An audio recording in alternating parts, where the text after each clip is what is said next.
नमस्कार दोस्तों, कैसे हैं आप। आज बहुत ही अच्छा टॉपिक लाई हूँ।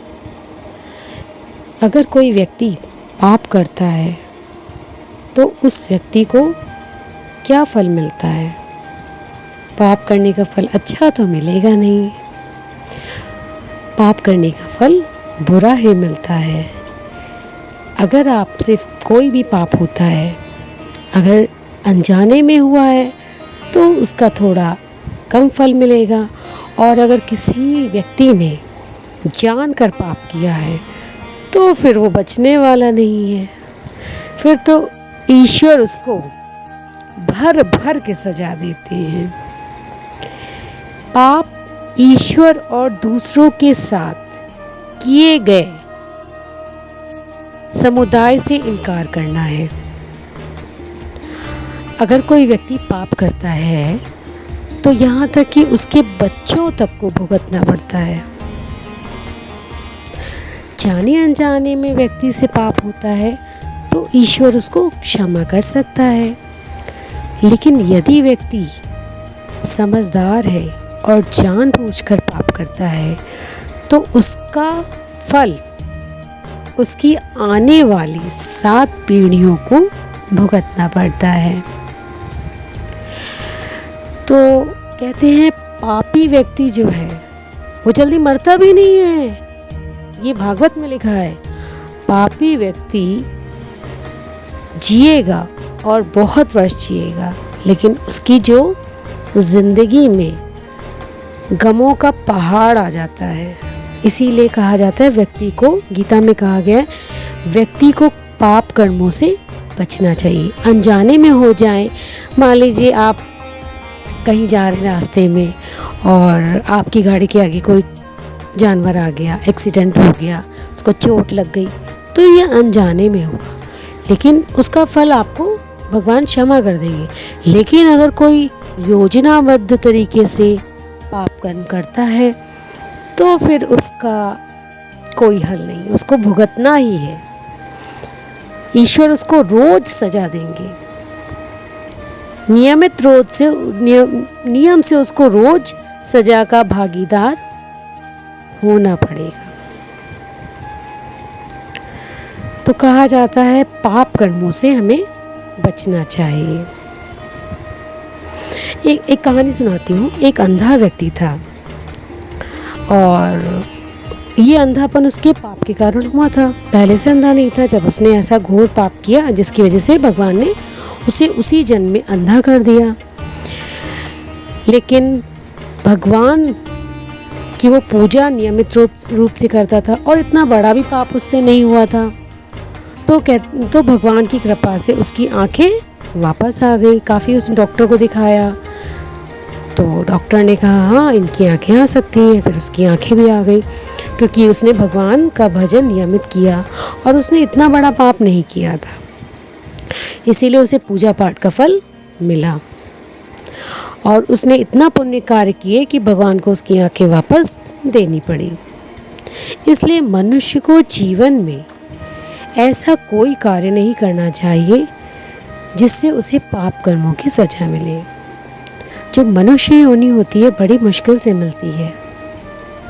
ऐसी प्रजाति मानसिक तौर पर सही और गलत निर्णय भी कर सकती है, और जो व्यक्ति समझदार व्यक्ति पाप करता है वह आजीवन भुक्त भोगी रहता है। उसको बीमारियां घेर लेती हैं, उस पर दवाओं का असर नहीं होता है, समाप्त हो जाता है। पाप ईश्वर के प्रति आज्ञाकारिता और समर्पण के प्रति विपरीत है। अर्थात इसका अर्थ है ईश्वर और इसकी इच्छा से जानबूझकर अलग होना। पाप जो है वो ईश्वर से मुंह मोड़ना है। जो व्यक्ति पापी होता है, ईश्वर जो है उससे मुंह मोड़ लेते हैं, उसकी तरफ कभी भी दया की दृष्टि नहीं रखते हैं। पापी व्यक्ति की जो पूजा पाठ होती है सब व्यर्थ है। चाहे जितने तीर्थ कर ले उसको पुण्य नहीं मिलता है। ईश्वर उसकी पूजा नहीं स्वीकारते हैं। पापी व्यक्ति को समाज से भी निष्कासित कर दिया जाता है। समाज में उसका रत्ती भर भी सम्मान नहीं होता है। पापी व्यक्ति का कोई दोस्त भी नहीं होता है। अगर कोई व्यक्ति पापी व्यक्ति का साथ देता है तो वह भी उसके पाप का भागीदार बन जाता है और उसे भी सजा मिलती है। भगवान उसे भी पाप का भागीदार होने की सजा देते हैं। पापी व्यक्ति के बच्चों को भी फल का भुगतान करना पड़ता है। यहाँ तक कि पापी व्यक्ति के बच्चे भी सफल नहीं होते हैं। उसके बच्चों को भी समाज में सम्मान नहीं मिलता है। जो पाप का साथ देता है वह भी भोगता है, निश्चित है। इसलिए पापी व्यक्ति का साथ तुरंत छोड़ देना चाहिए। कहा जाता है, गीता में कहा है, बुरा करके, अगर हम किसी का बुरा करते हैं, बुरा करके खुश होने वाला व्यक्ति आगे चलकर रोने लायक भी नहीं रहता है। भगवान उसको हंसने क्या, रोने लायक भी नहीं रखते हैं। यदि कोई पूजा पाठ करता है और गलत आचरण करता है तो भगवान उसको दंभी कहते हैं। वो दंभी है।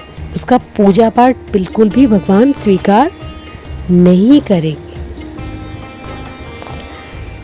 कहते हैं पाप कर्मों की सजा कलयुग में इसी जीवन में मिलती है, कोई अन्य जीवन नहीं है।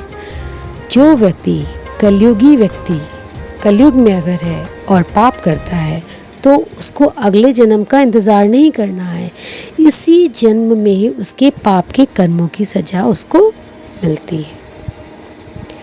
गीता में कहा गया है इसीलिए कि अपना जो आचरण है वो व्यक्ति को अच्छा रखना चाहिए। धन भले ही कम प्राप्त हो जाए लेकिन आचरण भर भर के लेना, अच्छा रखना चाहिए, सम्मान मिलना चाहिए व्यक्ति को। आचरण गलत हो गया तो समाज में रहना उस व्यक्ति का एक गंदे से गंदे जानवर के समान है, जो नाली का कीड़ा होता है। इसीलिए मनुष्य को सत्कर्म करते हुए, अच्छे आचरण करते हुए अपने जीवन को जीना चाहिए। ये जीवन बहुत अनमोल है। केवल एक बार मानव जीवन मिलता है। कहते हैं कि पिछला जन्म अगला जन्म, बट हमें तो नहीं याद है। एक जीवन होता है। मेरे सारे फ्रेंड्स से अनुरोध है कि अपने जीवन में सत्कार्य, अच्छे कार्यों को करिए, जिससे आपकी जो पीढ़ियाँ हैं वो भी तर जाएं, आने वाली 7 पीढ़ियाँ तर जाएं। पहली बात तो पापी व्यक्ति की पीढ़ियाँ होती ही नहीं है।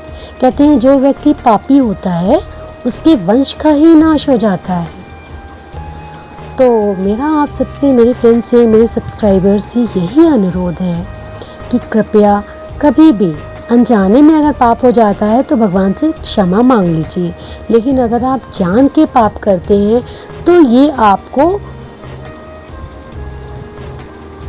बहुत ही कष्टकारी होगा। भगवान ऐसे फल देंगे, ऐसे आपको पाप कर्मों की सज़ा मिलेगी कि आप कहेंगे बस दुनिया छोड़, और वो व्यक्ति दुनिया में जीने लायक ही नहीं रहेगा।